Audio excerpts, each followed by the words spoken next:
আসসালামু আলাইকুম। আমার সামনে যে মেশিনটা দেখতেছেন এটাকে ডিবাকার মেশিন বলে। এই মেশিনটা দিয়ে মুরগির ঠোঁট কাটা এবং সেকা দুইটাই করা যায়। আমাদের খামারে বোর্ডিংয়ে কিছু বাচ্চা ছিল, সেই বাচ্চাগুলো আজকে ঠোঁট সেকার দিন। বোর্ডিংয়ের শিডিউল অনুযায়ী মুরগির বাচ্চার বয়স আজকে 12 দিন, অর্থাৎ আজকে এদের ঠোঁট সেকা দিতে হবে। এবং বোর্ডিংয়ের শিডিউল অনুযায়ী 13, 14, 15 এই 3 দিন মুরগির আমাশয়ের অগ্রিম ডোজ করতে হবে।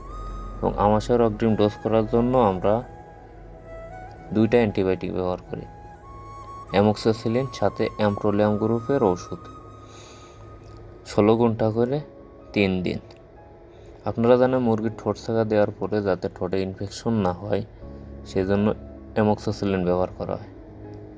এজন্য আমরা আগে ঠোঁট সেকা দিই, পরে আমাশয়ের অগ্রিম ডোজ করাই। এতে আমার মেডিসিন খরচ কম হয় এবং মুরগিও অ্যান্টিবায়োটিক কম ব্যবহার করা লাগে। আপনারা চাইলে এভাবে করতে পারেন। তো আমাদের জন্য দোয়া করবেন, আল্লাহ তাআলা যেন আমাদের খামারে বারাকা দান করে। আসসালামু আলাইকুম ওয়া রাহমাতুল্লাহি ওয়া বারাকাতুহু।